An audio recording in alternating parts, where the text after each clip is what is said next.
ni nyina mwiza Josiane umubyeyi wakunda. Hari ikintu kimwe nshaka kubisabira.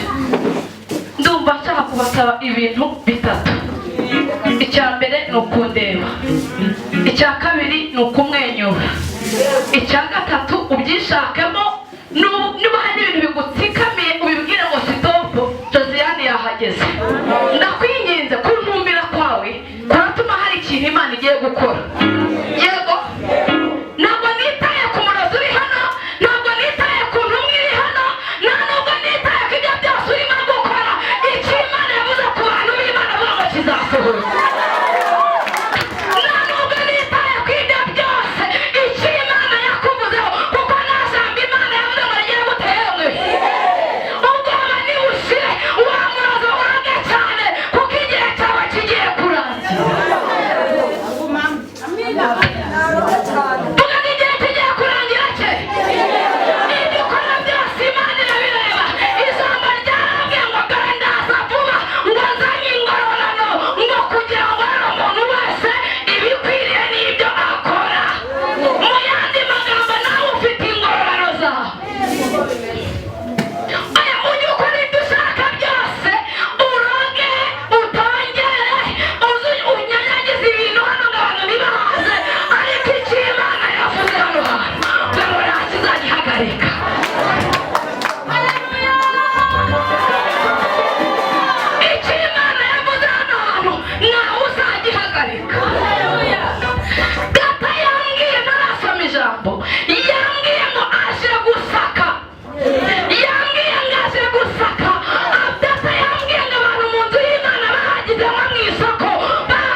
Abahanuzi bari turi guhanura kugira ngo twemeze abantu. Muri iyi minsi abantu bari kugurisha impano z'Imana.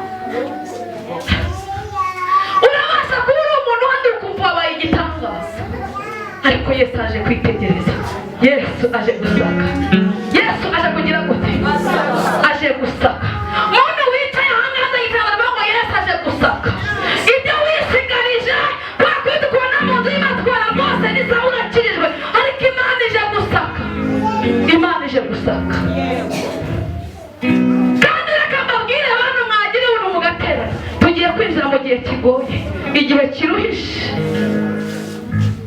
Data yambwiye ngo ingufu n'ubundi ziragarutse.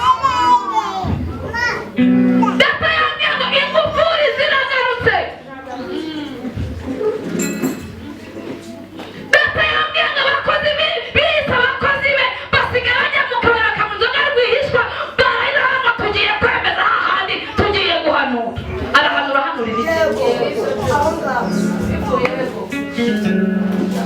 Aravuga avuga ibiki? Mureke dushaka ubwami bw'Imana no gukiranuka, ibindi byose tuzabyongererwa.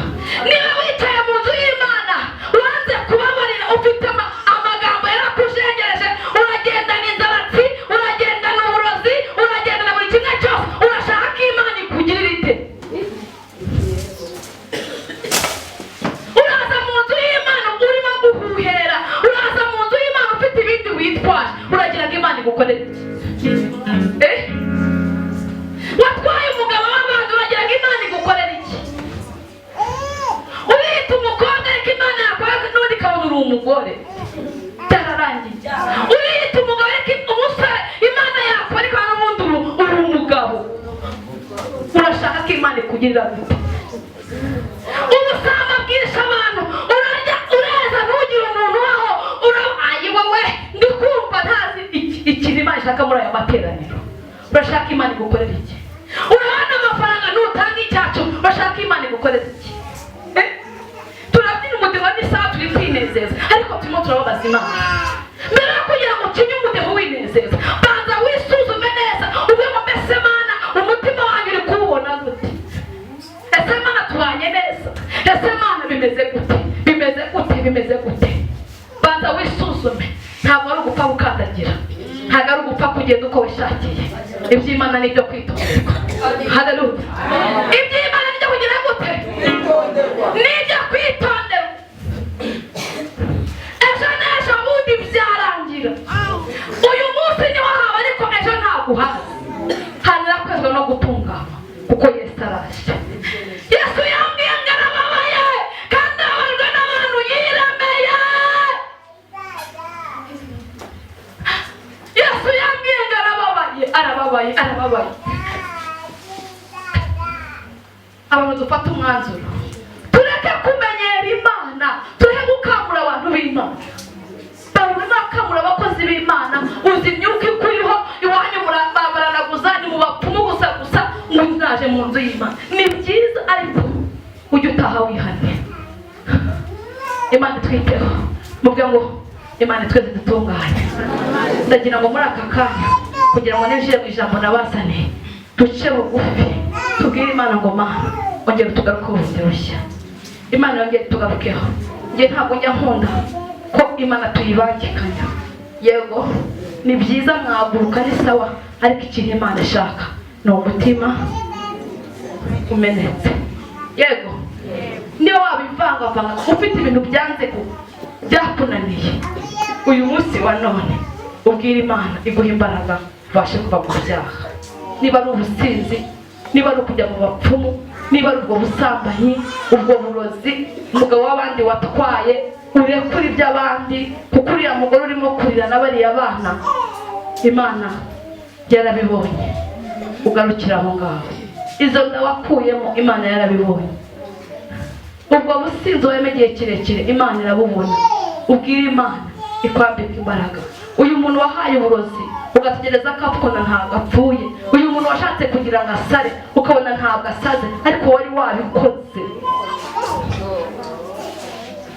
Wowe batumye ku bakozi b'Imana ba hano ku ruhimbi bose, wowe wahawe misiyo kuko abakozi b'Imana bose babicaye aha. Data yambwiye ngo aje kukwereka ko hari ubwoko butavumika. Reka dusenge ninjire mu kibwirizwa nabazaniye. Imana kandi umugisha. Ndabacumuje rata, ndabagushije, mwese murakara. Reka dusenge. Base hari abantu bumva ko byari bitameze neza ngo bazamure ikiganza dusengane. Ubundi ninjire mu kibwirizwa. Barahari abantu bumva bitari bimeze neza. bazamura ikiganza dusenga Imana. Ariko nta nubwo nshaka ibyo bintu. Twese tugiye kubaka imitwe tubwire Imana ngo nidushoze twambike imbaraga kuko imbere birakomeye. Yego nta wundi nushaka kwihana haguruke. Nicyo kintu mitameraho ubundi twinjire mu cyerekezo. Hari ubundi twese uko twaje gusenga kuri uyu munsi wo kuwa gatanu, niba ubona impanda ivuze Uwiteka yakujyana mu ijoro, wowe usigare wicaye. Ariko umuntu ubona ko hari ajya gukora ibyiza akisanga muri Imana kuko Yesu agiye kuza. Twicare tubyine turirimbe dusenge ariko Yesu agiye kuza. Tugiye kugera mu gihe hahandi umuntu azajya ashaka Imana ntayibone bitewe n'ibihe tugiye kwinjiramo. Hahandi ayishaka umuntu ugusengera ntumubone. Mana mu izina rya Yesu wambwira ngo mbigenze gutya abana bawe. Uwiteka uraje kandi uje guhemba no guhana. Mu izina rya Yesu begera abana. Turakubabaza Yesu, turakubabaza Yesu, turakubabaza Mana, turakubabaza. Duciye bugufi muri aya materaniro. Mana, reka wishimire abagabo, wishimire abasore, wishimire ababyeyi, wishimire abahanuzi bavuga ubutumwa. Mana, wishimire umuntu wese wakandagira ngaha.